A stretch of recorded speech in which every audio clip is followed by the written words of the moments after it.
sayyidina Muhammad wa alihi wasallam. Amma ba'du.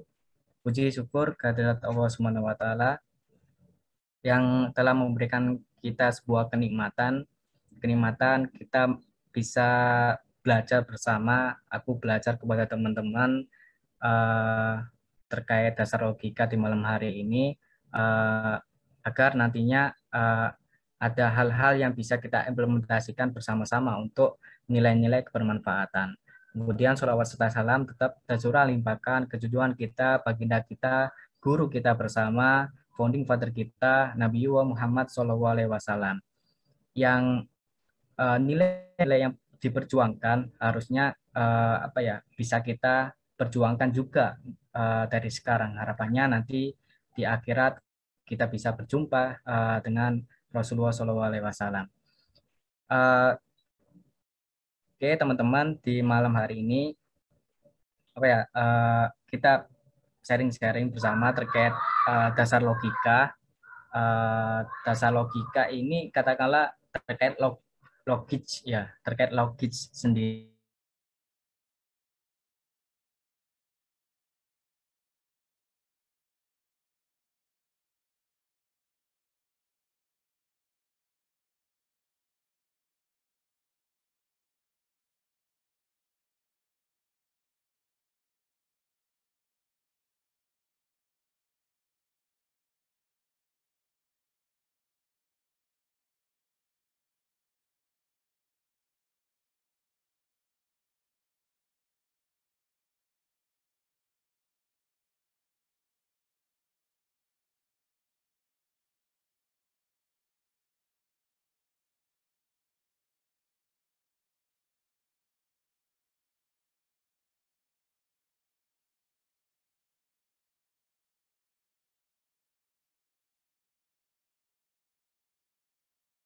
Oke, maaf, tadi jaringannya.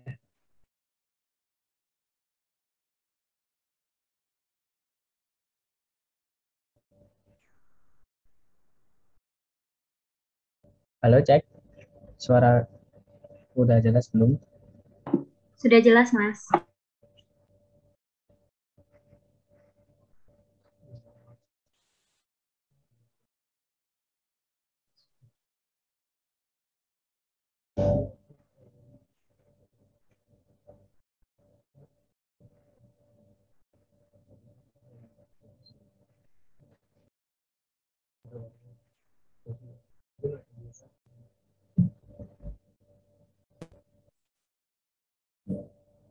Cek.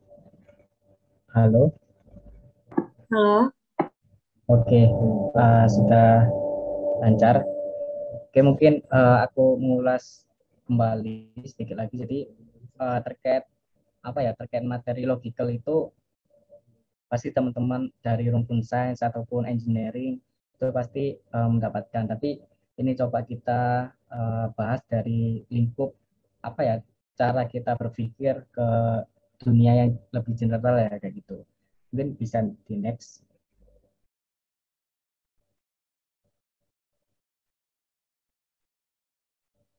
Boleh minta tolong di next.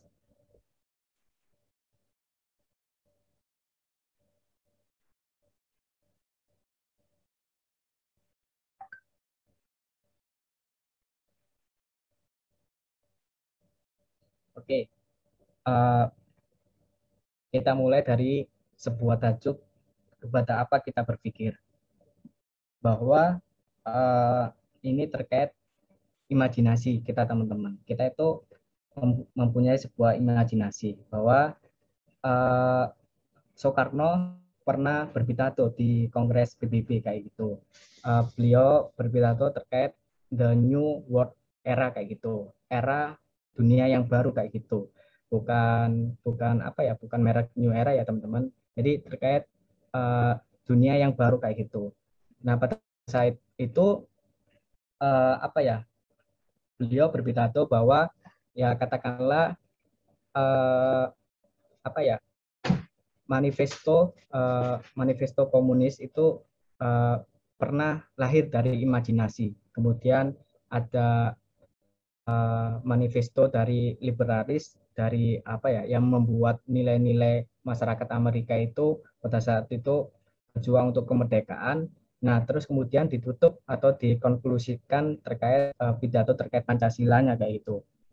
Baik itu manifesto komunis, baik itu terkait manifesto liberalis, apakah itu termasuk Pancasila, itu terkait imajinasi teman-teman, terkait apa ya, terkait hasil pola pikir manusia, hasil pola berpikir manusia kayak gitu. Nah, case-nya kita sekarang ada di dalam kampus Universitas 11 Maret kayak gitu. Apa ya, di kampus ini tempat tempat menjadi wahana berpikir kita kayak gitu. Kenapa apa ya? Jadi menjadi wahana berpikir. Kenapa? Karena aku lupa siapa yang bilang karena kampus itu adalah tempat bertanya dan menemukan jawabannya. Nah, ini berkorelasi kepada kita. Di kampus, tempat bertanya dan menemukan jawabannya. Tempat imajinasi itu apa ya, berputar secara terus-terusan di wahana kampus. Dan harapannya kampus itu bertujuan untuk apa ya, outputnya itu adalah terkait kemanusiaan. Outputnya itu adalah kita bervisi kemanusiaan. Outputnya adalah kita berdasar kepada kemanusiaan. Maka harapannya ketika ada problematika yang itu tidak sesuai dengan bervisi kemanusiaan, katakanlah terkait UKT kemahasiswaan ataupun terkait hak asasi manusia ataupun hal yang lainnya, maka pola pikir kita harus memberontak teman-teman. Nah, itu terkait imajinasi. Berbicara mengenai imajinasi, pada saat dulu ada sebuah pemimpin dari Madinah bernama Sa'ad bin Abi Waqqas. Sa'ad bin Abi Waqqas itu memimpin pasukan Madinah untuk apa ya, berpindah dari tempat ke Persia. Nah, Persia pada saat itu di zaman Sa'ad bin Abi Waqqas itu menjadi kerajaan yang besar, menjadi dua kerajaan besar, Persia sama Romawi. Nah, kerajaan Persia pada saat itu adalah dipimpin oleh Rustum. Rustum bertanya kepada Sa'ad bin Abi Waqqas, kenapa engkau dan pasukanmu itu lebih sedikit daripada pasukanku, atau pasukanmu itu terlihat rendah daripada pasukanku, itu berani menyerang kepada Persia? Jawabannya Sa'ad bin Abi Waqqas ada 3 hal yang harusnya ini menjadi landasan kepada apa kita berjuang dan kepada apa kita berpikir. Yang pertama adalah jawaban Sa'ad bin Abi Waqqas adalah kita bervisi untuk membebaskan manusia dari penghambaan kepada sesama ciptaan menuju kepada pencipta saja. Ini yang melandasi kebebasan hati kita. Jadi hati kita juga harus bebas. Kemudian kedua, membebaskan manusia dari sistem yang mencekik menuju sistem yang adil sejahtera. Ini yang melandasi kebebasan bertindak. Maka kenapa kemarin apa ya, ketika poster-poster dari teman-teman mahasiswa UNS apa ya, dihadang oleh kepolisian, itu banyak yang mendukung karena ini mencederai kebebasan bertindak kita kayak gitu. Kemudian yang ketiga, Sa'ad bin Abi Waqqas menjawab, membebaskan manusia dari sempitnya kebutuhan dunia menuju luasnya ilmu dan imajinasi dunia dan akhirat, menjadi kebebasan berpikir. Jadi kebebasan berpikir, pola pikir kita, atau mungkin nanti kita akan apa ya, sharing-sharing terkait yang paling dasar dari berpikir adalah dasar logika itu bagian dari satu alasan dari 3 yang melandasi kepada apa kita berjuang, kepada apa kita ada di dunia ini, alasan apa yang kita harus tetap ada di dunia ini kayak gitu. Mungkin next.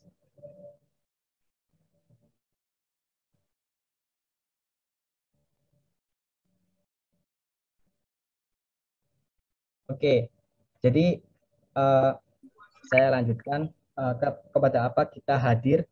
Kita itu hadir sebagai insanul kamil, teman-teman. Kalau insanul kamil itu bahasanya adalah kita itu sebaik-baik makhluk hidup kayak gitu.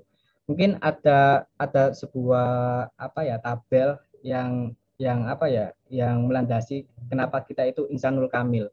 Katakanlah benda. Benda itu hanya substansinya doang kayak gitu. Yang dimiliki benda itu cuma substansi kayak gitu. Kemudian benda hidup yang dimiliki ya substansi yang hidup dan bertumbuh serta bernafas. Kemudian hewan yang dimiliki cuma substansi hidup, bertumbuh, bernafas, bergerak, berjiwa, dan berperasaan. Nah, manusia apalagi substansi yang hidup, bertumbuh, juga bernafas, bergerak, berjiwa, bernaluri, dan berakal budi. Apalagi kita sebagai calon-calon sarjana, akademisi, sivitas akademika, substansi yang hidup, bertumbuh, berakal budi, dan yang sangat terdidik. Jadi kita ini mempunyai sebuah privilege, teman-teman, mahasiswa itu mempunyai privilege dari yang manusia itu yang makhluk hidup yang paling sempurna di alam ini. Allah sampai menyebut insanul kamil, sebaik-baik makhluk hidup. Maka apa ya, inilah yang menjadi privilege kita. Apa yang dikatakan sebuah al-insanu kayawan al-natik itu pernah mengatakan manusia itu sebagai hewan yang berpikir. Jadi kalau kita tidak berpikir, ya kita bisa menjadi hewan kayak gitu, teman-teman. Maka Buya Hamka pernah berkata, kalau kerja sekedar kerja, kerbau juga kerja. Kemudian kita kalau hidup sekedar hidup, kera di hutan juga hidup kayak gitu. Kalau kita apa ya, hidup sekedar hidup, nggak memikirkan, nggak berpikir, nggak berproses, nggak bertumbuh, apa bedanya kita sama hewan kayak gitu? Maka apa ya, kita sudah menjadi mahasiswa, kita menjadi calon sarjana-sarjana, harapannya pikiran-pikiran kita, mari kita belajar berpikir, bertumbuh bersama di lingkungan wahana tempat imajinasi ini, teman-teman. Yang outputnya adalah kita bisa berpikir dan kita bisa bertindak kayak gitu. Dan nanti outputnya dari pikiran dan tindakan kita itu ahsanu amala kayak gitu. Ahsanu amala itu perbuatan yang baik, sebaik-baik dari perbuatan kayak gitu. Ada perbuatan yang baik, tapi ahsanu amala itu sebaik-baiknya perbuatan. Kemudian next.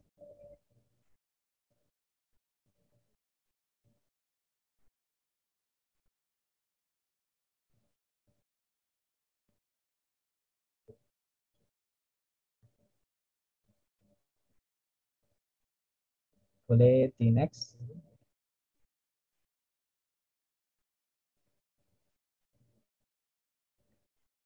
Oke, kita masuk ke intinya, teman-teman, terkait logika itu sendiri. Mungkin ini akan apa ya, sedikit pusing ya kita, teman-teman. Mungkin aku juga akan pusing menyampaikan. Kita seenggaknya enjoy aja. Jadi memang terkait logika ini apa ya, logika ini kan terkait dasar pemikiran ya, teman-teman, terkait core of the core-nya dari pikiran kita. Maka sebenarnya kita bisa belajar terkait ini. Kalau Prof. Toib dalam ilmu mantik itu menyatakan bahwa logika itu merupakan ilmu untuk menggerakkan pikiran pada jalan yang lurus dalam memperoleh suatu kebenaran. Mungkin jalan yang lurus itu tadi 3 alasan yang disampaikan saat bin Abi Waqqas. Kemudian logika merupakan studi penalaran, reasoning, yaitu cara berpikir dengan mengembangkan sesuatu berdasarkan akal budi, bukan dengan perasaan ataupun pengalaman kayak gitu. Jadi ini pure terkait keobjektifan kita, bukan terkait perasaan kita ataupun terkait pengalaman-pengalaman kita kayak itu. Jadi nanti kalau kita berpikir berdasarkan perasaan kita, apa ya, nanti bias kayak gitu, nanti ke bawah perasaan kayak gitu. Maka ada istilah-istilah yang bukan baper kayak gitu. Kemudian pelajaran logika itu fokus pada hubungan antara pernyataan-pernyataan, premis, statement ataupun yang lainnya. Example, semua pengendara sepeda motor memakai helm. Kemudian setiap orang yang memakai helm adalah mahasiswa. Jadi semua pengendara sepeda motor adalah mahasiswa. Jadi meskipun logika tidak membantu memutuskan suatu pernyataan benar atau salah, namun jika pernyataan ke satu ataupun kedua, maka logika akan membawa kita pada kesimpulan bahwa pernyataan ketiga juga benar. Logika juga membantu membedakan suatu pernyataan valid atau tidak, juga digunakan untuk membuktikan teorema dalam matematika. Jadi teman-teman, logika itu apa ya? Cuma bisa bisa membedakan antara pernyataan yang valid atau tidak, dan dan bukan untuk memutuskan pernyataan itu benar ataupun salah kayak gitu. Jadi itulah terkait logika. Mungkin next.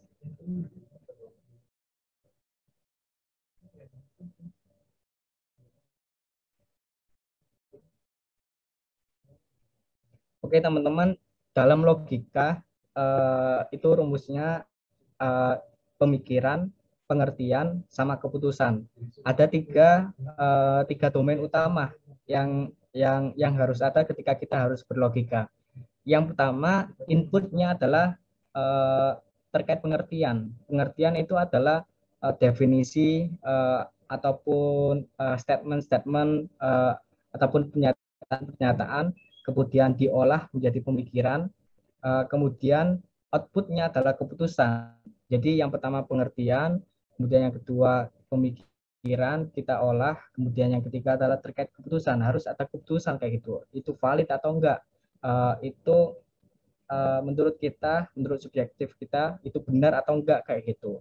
Kemudian sama terkait kegiatan akal budi kita, ada pemikiran atau ratiosinium, putusan, yudisium, dan pengertian konseptus. Tentunya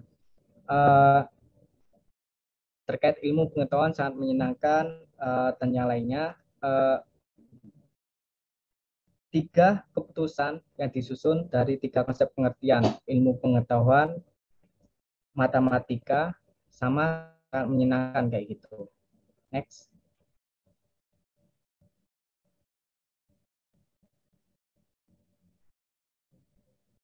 Oke teman-teman, ini terkait hukum berpikir Aristoteles. Jadi memang kalau teman-teman bisa belajar terkait terkait filsafat, mungkin nanti akan merujuk kepada guru filsafat. Salah satunya adalah terkait Aristoteles. Aristoteles itu apa ya, mempunyai hukum-hukum dalam berpikir. Ada asas identitas, kemudian ada asas kontradiksi, kemudian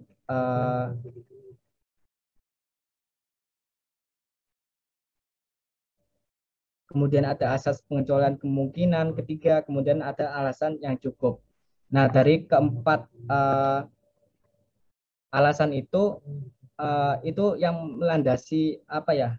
Kenapa Aristoteles itu menjadi filsuf yang mungkin teman-teman pasti tahu lah ketika disebutkan Aristoteles kayak gitu. Nah, mungkin maksud asas yang pertama terkait asas identitas. Jadi maksudnya asas identitas ini adalah benda ini adalah ini dan bukan benda lainnya, ataupun benda itu adalah benda itu atau bukan benda lainnya. Seperti kayak gini, dalam logika ini tuh menyatakan kayak gini teman-teman. Apabila sesuatu diakui, semua kesimpulan yang lain yang ditarik dari pengakuan itu juga harus diakui. Apabila sesuatu diakui, lalu kesimpulan yang ditarik daripadanya dimungkiri, hal itu menyatakan bahwa pengakuan tadi dibatalkan lagi. Misal, cabai itu pedas. Cabai itu pedas. Kemudian contohnya lagi, katakanlah BEM FMIPA itu letaknya di FMIPA kayak gitu. Kemudian apa ya, mahasiswa semester 1 harus praktikum di laboratorium UPT pusat kayak gitu. Itu suatu hal yang pasti. Kalau ada satu yang apa ya, memungkiri atau menolak, pasti yang menolak itu yang salah kayak gitu teman-teman. Nah, jadi apa ya, cara berpikirnya asas identitas itu kayak itu. Kemudian yang kedua asas kontradiksi. Jadi asas ini tuh merupakan perumusan negatif dari asas identitas. Dalam logika hal ini berarti menaati asas identitas dengan menjauhkan diri dari kontradiksi. Misalnya mahasiswa yang kuliah di ruang katakanlah kalau di sipil ruang 102 pukul 11.30 bukan mahasiswa teknik sipil angkatan 2016. Jika kita mengakui sesuatu itu bukan A, maka tidak mungkin pada saat itu adalah A. Jadi jika kita mengakui sesuatu itu bukan katakanlah bukan anak sipil, maka tidak mungkin pada saat itu ia adalah anak sipil kayak gitu. Mungkin yang ketiga terkait azas kemungkinan yang ketiga, azas ini itu artinya jikalau ada dua keputusan yang kontradiktoris, pastilah salah satu dari diantaranya adalah salah. Karena kan katakanlah ada statement A, ada statement B. Kemudian mereka statement A dan statement B itu saling kontradiksi kayak gitu. Jadi pasti salah satu dari antara keduanya itu pasti ada yang salah kayak gitu. Nah, maka sebab keputusan yang satu merupakan keputusan yang lainnya, kemudian tidak mungkin kedua-duanya itu sama-sama benar ataupun sama-sama salah. Misalnya, mahasiswa yang ada di ruang 102 pada saat kuliah, logika katakanlah semuanya wanita dan tidak ada pria kayak gitu. Jadi, apa ya, ada kemungkinan yang ketiga kayak gitu.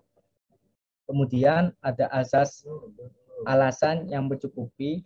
Pada azas ini menyatakan bahwa sesuatu yang ada mempunyai alasan yang cukup untuk adanya. Bukan hanya sesuatu, tetapi segala sesuatu yang katakanlah alasan yang cukup untuk adanya. Katakanlah, misal cabai lagi-lagi ya, cabai itu pedas. Kemudian si Ihsan itu mahasiswa biologi FMIPA UNS kayak gitu. Jadi asas-asas logika itu ada 4 tadi. Kemudian ditutup asas bahwa kesimpulan bahwa tidak boleh melampaui daya dukung premisnya kayak gitu. Next. Mungkin ini pasti apa ya, pasti banyak yang bertanya mungkin karena mungkin agak pusing. Kemudian next.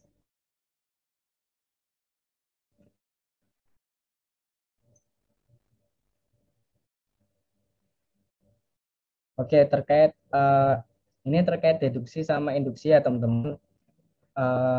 Ini pasti ini tuh pelajaran bahasa Indonesia teman-teman, SMA lah katakanlah. Deduksi ini adalah terkait premis-premis menyiratkan kesimpulan. Kemudian kalau induksi, premis itu kalimat teman-teman ataupun statement kita ataupun hal yang kita ucapkan belum menyiratkan kesimpulan ataupun tidak memiliki alasan yang cukup untuk mendukung kesimpulan. Kemudian hubungan premis dan kesimpulan itu hubungan implikatif kayak gitu, atau yang kita ucapkan yaitu kesimpulan kayak gitu. Kemudian kalau induksi itu belum. Kemudian yang deduksi sifatnya itu mengandung kepastian. Kalau induksi itu adalah sifatnya probabilitas. Kalau deduksi lagi apa ya, jika premis benar dan langkah-langkah pengambilan kesimpulan sah, maka kesimpulan pasti benar. Kalau induksi, kekuatan pembuktian bersifat inkonklusif. Nah, kalimat-kalimat deduksi ataupun kalimat-kalimat induksi itu harus apa ya, harus diucapkan ataupun harus ditulis sesuai situasi dan kondisi kayak gitu. Katakanlah ketika kita membuat kajian riset akademik, kemudian kajian-kajian untuk pemerintahan ataupun hal-hal yang lainnya, itu kan sifatnya pasti itu ya harus terkait statement-statement ataupun premis-premis deduksi teman-teman. Jadi yaitu, tapi ketika masa-masa konsolidasi ataupun masa-masa audiensi ataupun masa-masa diskusi ringan kayak gini, itu kita bisa terkait induksi teman-teman. Jadi ada kemungkinan yang itu yang pastinya yang kita ucapkan itu belum tentu benar, belum tentu menjadi kesimpulan yang fix kayak gitu. Terkait probabilitasnya itu banyak banget kayak gitu. Jadi eh, kita melihat situasi kondisi juga, kapan harus deduksi, kapan juga harus induksi kayak gitu. Jangan sampai ini ketuker kayak gitu. Next.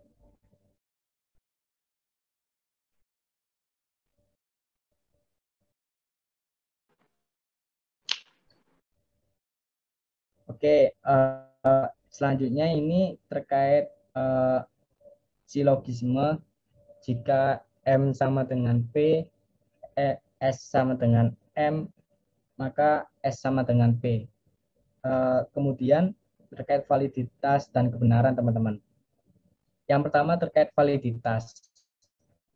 Sebuah argumentasi itu dikatakan valid jika kesimpulan ataupun silogisme tadi ditarik dengan menindakkan aturan-aturan silogisme.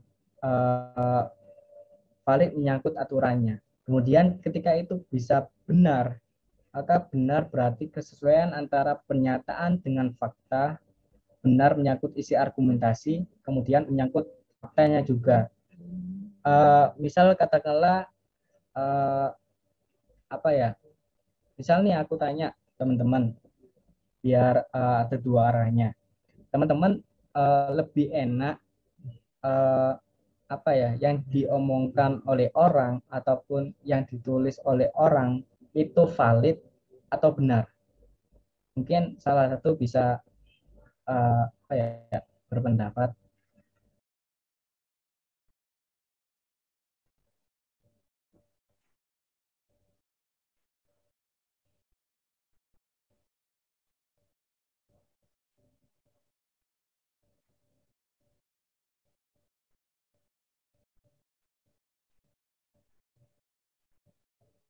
Monggo ada yang berpendapat kira-kira baiknya teman-teman sepakat terkait lebih suka orang yang berbicara itu valid ataupun benar. Kalau nggak ada mungkin mohon izin aku menunjuk ya teman-teman.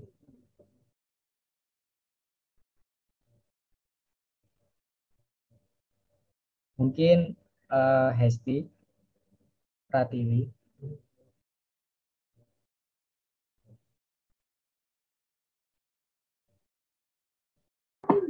Maaf Mas, mungkin bisa tunjuk yang lain soalnya Hesti panitia Mas. Mungkin bisa tunjuk Oh ya, dari oke maaf. ah, Mungkin uh, Alfa bisa membantu menunjuk biar tidak panitia. baik, mungkin coba dari Arjuna Franciscus Andre, mungkin boleh bisa bantu jawab. Oke, tadi pertanyaannya lebih suka orang berkata valid atau benar ya, Mas? Uh,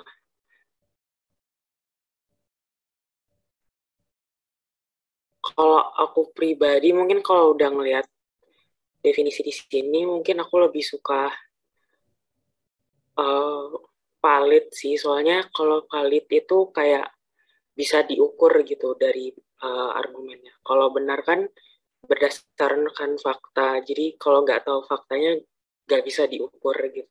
Menurut menurut aku gitu.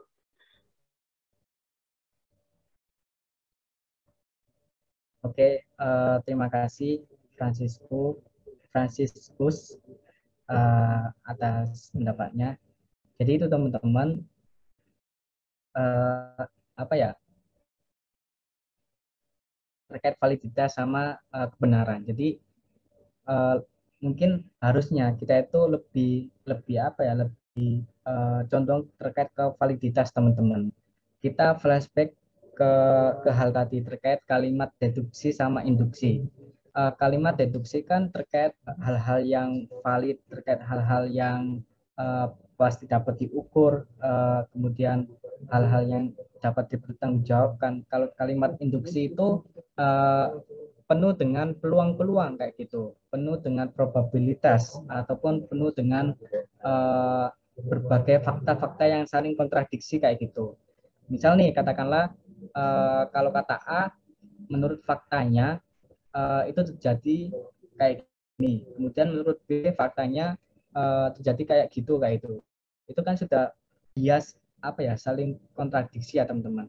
Kalau di validitas, kalau di valid itu ya benar-benar saling apa ya, saling keterkaitan kayak gitu. Jadi bisa diukur kalimatnya, bisa diukur dengan data ataupun diukur dengan ukuran-ukuran yang pasti kayak gitu. Kalau benar mungkin itu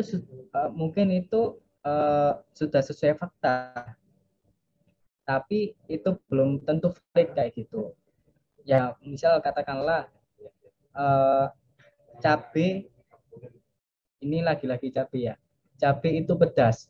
Mungkin bagi semua orang itu benar, tapi belum tentu buat sebagian orang itu tidak benar karena karena terkait apa ya, intensitas kepedasan yang dirasakan oleh orang-orang itu kan berbeda ya. Maka terkait intensitas itu masuk ke wilayah valid kayak gitu. Jadi misal katakanlah pedas, baru dikatakan pedas itu ketika ya katakanlah ketika kita makan ayam geprek itu level 5 baru dikatakan pedas, itu baru valid kayak gitu. Mungkin itu terkait apa ya, simulasinya lah, case-nya kayak gitu. Mungkin next.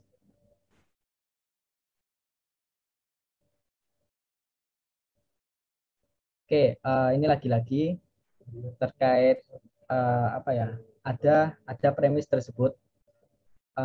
Mungkin minta tolong sekali lagi dua orang volunteer bisa menjawab apakah premis ini valid atau benar ataupun kedua-duanya kayak gitu. Mungkin Alfa bisa minta tolong bantuannya untuk dua orang bisa menjawab. Oke, aku pilih. Tadi udah cowok ya, berarti aku pilih cewek nih sekarang. Mungkin Nabila dan Shiva. Boleh dijawab ya.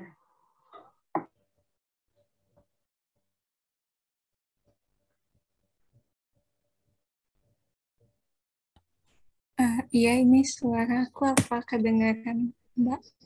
Sudah. Ini aku jawab dari poin 1 atau yang pertama, yang pengurus BMIPA, FMIPA, UNS suka berdiskusi, benar. Terus habis itu berdiskusi adalah sebuah kegiatan ilmiah, itu valid. Terus jadi pengurus BMIPA, FMIPA, UNS menyukai kegiatan ilmiah, itu apa ya, valid. Habis itu yang poin berikutnya juga Mbak.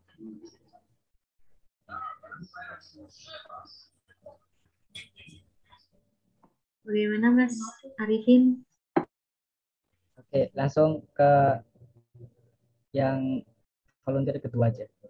Oke, sekarang tinggal Shiva nih.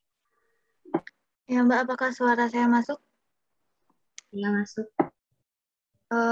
Baik, untuk yang pertama, si Amar suka bernyanyi. Itu benar sih, soalnya kan belum tentu menurut orang lain itu benar gitu tadi. Terus bernyanyi menghibur hati.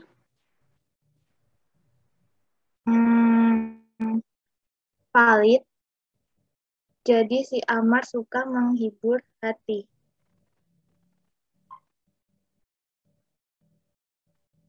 Itu benar. Sudah Mbak. Oke, makasih Shiva. Oke, terima kasih teman-teman yang sudah membantu menjawab. Apa ya, 3 premis ataupun 3 statement, tiap 3 statement itu saling berhubungan teman. Jadi tidak kita pisahkan benar ataupun validnya kayak gitu. Misal katakanlah apa ya, ini kan ada dua premis, kemudian ada satu kesimpulan. Katakanlah yang pertama, pengurus BMF MIPA UNS suka berdiskusi kayak gitu. Kemudian premis yang kedua, berdiskusi adalah sebuah kegiatan ilmiah. Kemudian kesimpulannya, jadi pengurus BMF MIPA UNS menyukai kegiatan ilmiah kayak gitu. Polanya adalah jika A adalah B dan B adalah C, maka apa ya, A sama dengan C kayak gitu. Jadi kan A-nya ini kan pengurus BMF MIPA UNS dan C-nya adalah kegiatan ilmiah. Jadi ini sudah valid kayak gitu. Ini sudah sesuai dengan pola silogisme yang tadi kayak gitu. Jika A maka B, kemudian jika B maka C, maka kesimpulannya itu pasti A itu maka C kayak gitu. Jadi premis ataupun kalimat yang pertama itu valid dan benar kayak gitu. Kemudian yang kedua, si Amar suka bernyanyi. Premis yang pertama. Yang kedua, bernyanyi menghibur hati. Kemudian yang ketiga, si Amar suka menghibur hati. Ya walaupun nggak tahu ya wakil presiden teman-teman suka menghibur hati atau enggak, ya katakanlah itu benar kayak gitu. Tapi kalimat ini itu tidak valid teman-teman. Kenapa tidak valid? Karena ini sudah tidak sesuai dengan pola silogisme. Ya jika A-nya kan Amar, B-nya adalah penyanyi terus menghibur hati. Kesimpulannya itu jika A maka C kayak gitu. Jadi apa ya, tidak sesuai kayak gitu. Mungkin next.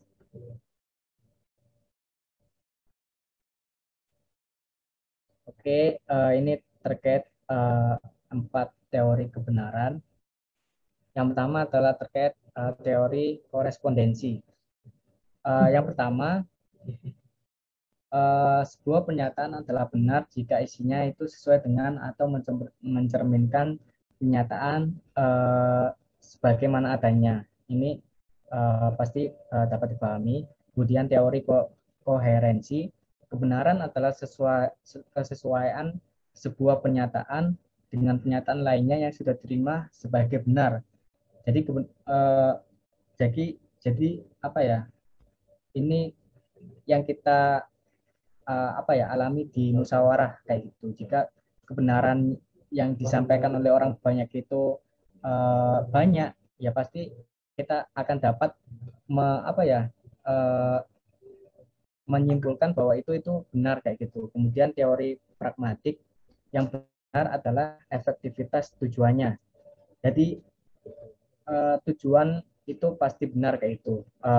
Tapi narasi-narasi itu belum tentu. Kemudian teori intersubjektivitas, kebenaran adalah kesesuaian atau konsensus dari para pakar kayak itu. Jadi yang dimaksud ini adalah misal katakanlah pakar psikologi itu pasti benar kayak gitu.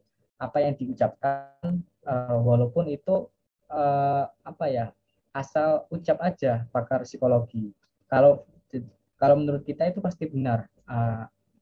Pasti benar apa yang disampaikan oleh pakar psikologi walaupun dia asal berpendapat kayak gitu. Itu terkait intersubjektivitas. Mungkin next.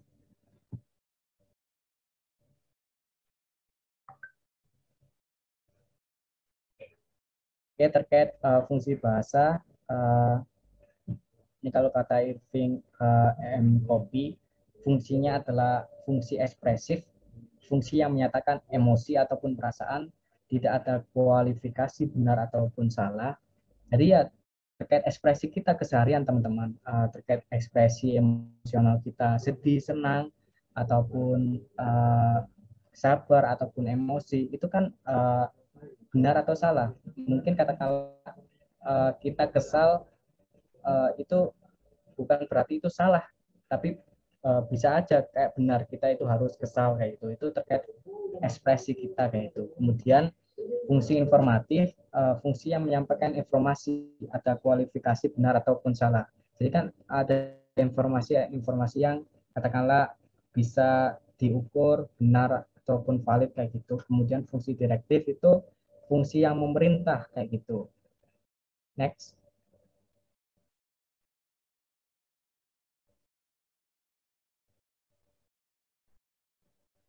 Oke, ini yang terakhir teman-teman terkait kegiatan akal budi. Jadi mungkin flashback dari di awal tadi bahwa rumusnya logika, rumusnya kita berpikir itu ada 3 komponen teman-teman. Yang pertama adalah terkait statement, kemudian ditambah sama pemikiran ataupun kita berpikir, kemudian yang ketiga itu adalah terkait kesimpulan. Jadi statement ditambah pemikiran ditambah kesimpulan itu adalah rumus logika kayak itu. Jadi kalau kita uh, memiliki akal budi ataupun kita berkegiatan akal budi ataupun berpikir, berdiskusi ataupun hal-hal yang lainnya, ketiga hal komponen itu harus ada dalam cara kita berpikir kayak gitu. Kalau kita cuma apa ya berpikir tanpa menghasilkan kesimpulan, walaupun itu cukup benar ataupun nggak sampai valid, yaitu nggak masalah kayak gitu. Jangan sampai kita tidak melahirkan kesimpulan kayak gitu. Nah ini uh, kegiatan akal budi yang satu itu simple apprehension. Jadi ada objek, objek ini adalah apa ya terkait premis. Kemudian kita olah menjadi apa ya pemikiran kita melalui pengamatan, mempersepsikan, mengamati, mengerti, kemudian melahirkan kesimpulan. Kesimpulannya ini adalah konsep, gagasan ataupun idea kayak gitu. Jadi kan tadi kan ada 3 komponen. Yang pertama adalah terkait statement, kemudian pemikiran, yang ketiga ini kesimpulan. Jadi ini sudah benar kayak gitu. Nah, maksudnya adalah sederhananya adalah tindakan akal budi yang menangkap dan mengerti sesuatu tanpa mengiyakan atau menyangkal ataupun tidak pula menghakimi atau membenarkan. Produknya adalah konsep, gagasan kita, term ataupun hal-hal yang besar kayak gitu. Ya katakanlah mungkin di BMF MIPA kan punya narasi besarnya kayak gitu, mungkin narasi juangnya kayak gitu, ataupun ADRT, itu yang dimaksud kegiatan ini kayak gitu. Mungkin next.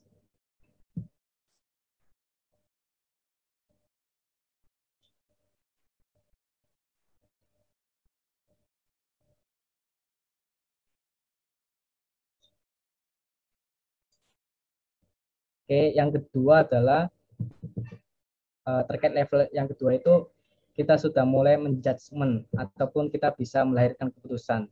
Misal nih kelinci ini bagi kita bisa aja lucu, bisa aja bagi sebagian orang itu memuakkan, ataupun nggak mungkin ya lucu sama memuakkan, kan sangat kontradiksi. Jadi ini level kedua. Jadi level 1 itu cukup narasi besarnya ataupun kesimpulan yang sangat kasar, yang masih kasar. Tapi yang level kedua itu kita bisa menyimpulkan sebuah keputusan, benda ini tuh lucu ataupun memuakkan, ataupun yang lainnya kayak gitu. Mungkin next.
Halo, Mas Arifin.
Cek, cek.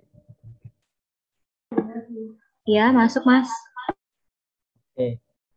Maaf, sempat kendala tadi. Ya. Mungkin coba, halo cek. Iya, masuk. Oke. Itu level kedua. Mungkin ke level yang terakhir mungkin bisa di next.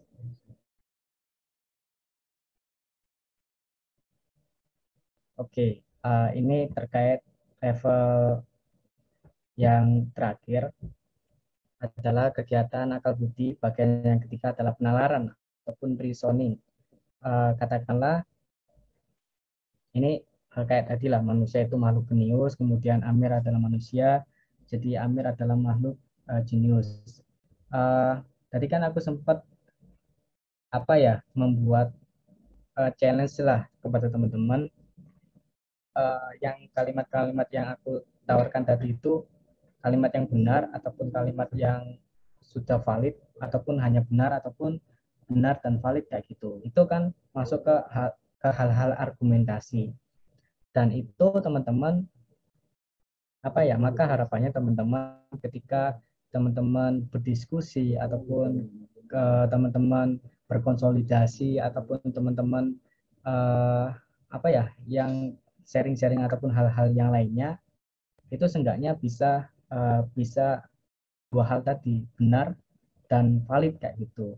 Apa-apa yang kita ucapkan itu benar dan valid kayak gitu. Jangan jangan cuma benar saja. Dan ini bisa uh, diukur, bisa diterima sama orang lainnya kayak gitu. Karena kalau kita cuma benar, mungkin bagi orang lain itu salah kayak gitu. Maka harapannya valid dan orang lain juga dapat bisa menerima kayak gitu.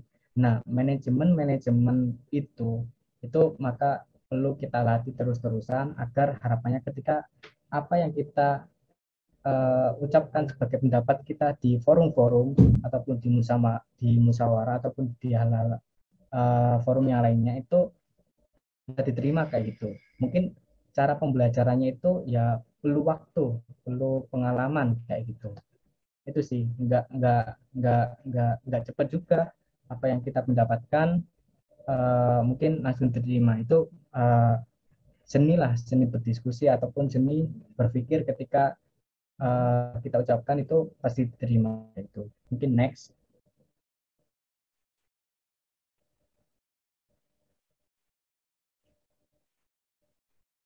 Oke, teman-teman, more knowledge you can read this book. Jadi apa yang aku sampaikan ini berdasarkan pada bukunya Filsafat Berpikir. Mungkin ini aku nggak endorse ya teman-teman, nggak endorse begini, tapi aku ingin menyampaikan apa ya, memang benar ini sangat urgent sekali. Bagaimana cara urgensi berpikir kita itu memang benar-benar sangat penting. Bagaimana berpikir, kemudian kan apa ya, dari kita berpikir kemudian melahirkan sebuah ucapan, dari ucapan itu kita kan melahirkan sebuah perbuatan ya kayak gitu. Jadi kalau kita dalam alam pikir itu sudah salah, maka ucapan kita juga salah, kemudian tindakan juga akan salah kayak gitu. Maka kita harus adil. Maka banyak yang mengatakan kita itu sudah harus adil sejak dalam pikiran, bukan adil bukan adil dalam perbuatannya saja, bukan adil dalam ucapannya saja, tapi dalam hal yang paling dasar kita sudah harus adil dalam pikiran kita kayak gitu. Jadi bagaimana cara adil sejak pikiran? Yaitu tadi memahami apa ya, bahasa-bahasa terkait apa ya, terkait valid, benar ataupun hal-hal yang lainnya, kebenaran dan yang lainnya kayak gitu. Oke, next, mungkin ini yang terakhir.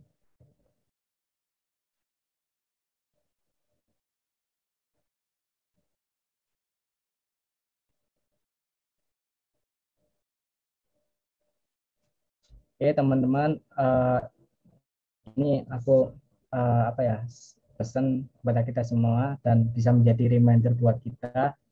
Ketika orang tertidur, kau terbangun itu susahnya. Ketika orang merampas kau membagi itu peliknya.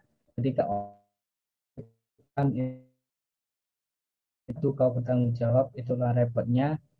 Nah itu banyak orang yang bersamamu di sini di lingkaran BMF MIPA, menjadi pengurus BMF MIPA UNS, maka harapannya pengurus BMF MIPA itu bareng-bareng mendirikan imperium kebenaran tadi. Jadi kita harus sudah apa ya, kita harus benar dalam dan adil sejak pikiran-pikiran kita.